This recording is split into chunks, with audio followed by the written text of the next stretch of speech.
Ce va-et-vient de ces nomades allait avoir une postérité dont on parle beaucoup aujourd'hui, les Khazars, sans trop savoir de quoi on parle. Et c'est un piège dans lequel, comme d'habitude, sont tombés les milieux de droite, et notamment la revue Lizzie.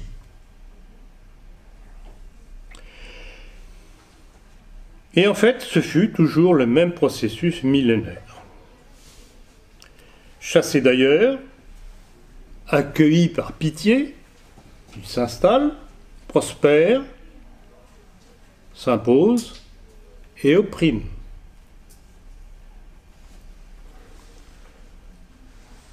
Alors, un petit rappel historique sur cette fable des Khazars.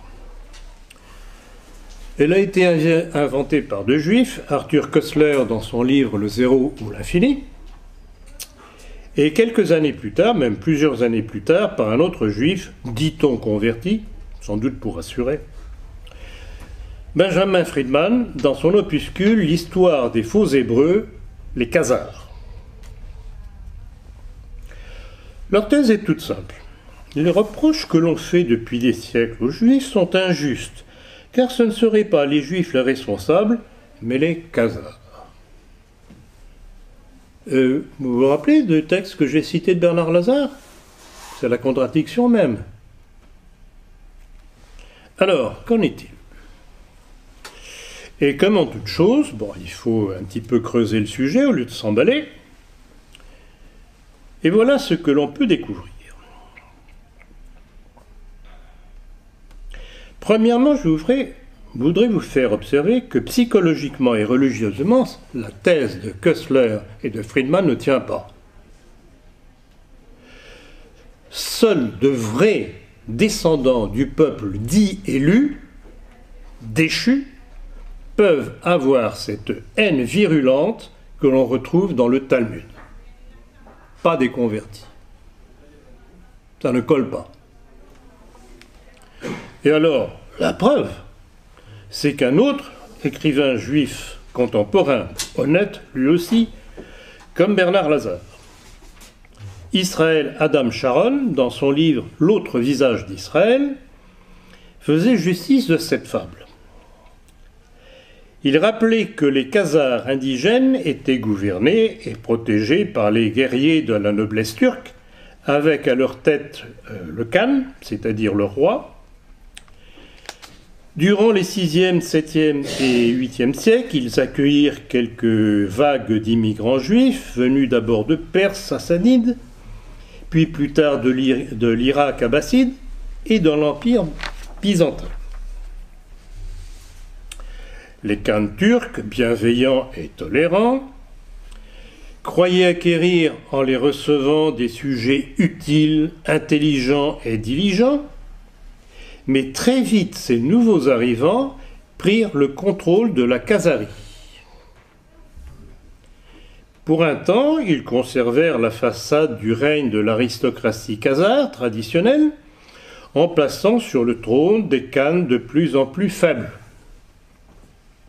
En 803, le juif Obadiah devint le véritable maître de la Khazarie, tandis que le Khan Goy continuait à être montré au peuple une fois par an en gage de légitimité du pouvoir d'Obadiah.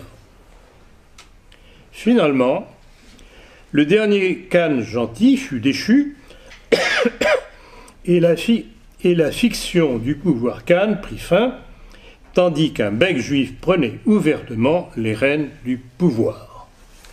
Fin de citation. Qu'est-ce qui découle de ce texte? Il découle tout simplement qu'il ne s'agit nullement d'une conversion des Khazars au judaïsme, mais d'une invasion juive en Khazarie, tout simplement. Et Israël Adam Sharon cite deux scientifiques russes éminents, l'archéologue Artamonov et l'historien Léon Gumilev, qui, après de longues recherches, sont arrivés à la conclusion que les Khazars ordinaires, c'est-à-dire de souche, n'ont pas été convertis au judaïsme.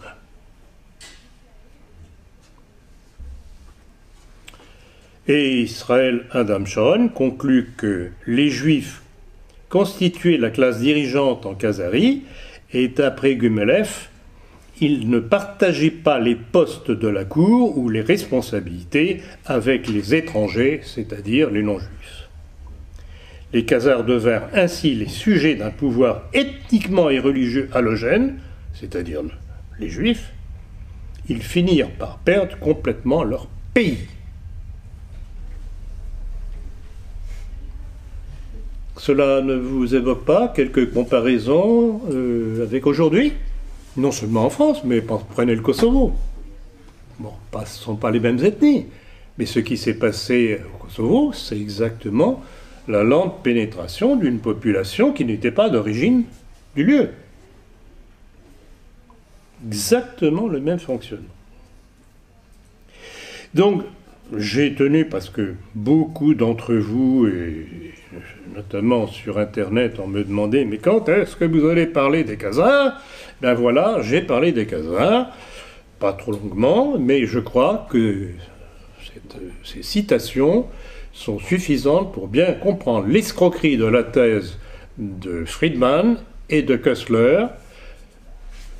Et je ferai remarquer au passage, pour ces idiots de nos milieux qui ont foncé tête baissée dans le panneau, c'est magnifique, il n'y a plus de juifs, ce sont des Khazars, et comme la doxa officielle dit qu'il n'y a pas de complot maçonnique, c'est-à-dire judéo-maçonnique, puis qu'il n'y a pas de juifs, ben, on vit dans le meilleur des mondes.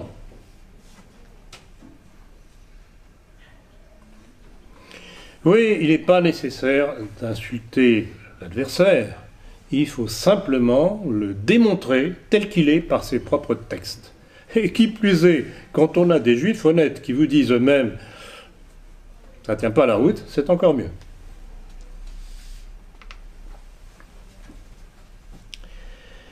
Donc, ceux que l'on appelle les Khazars aujourd'hui sont bien des juifs parce qu'ils ont pris la place des Khazars.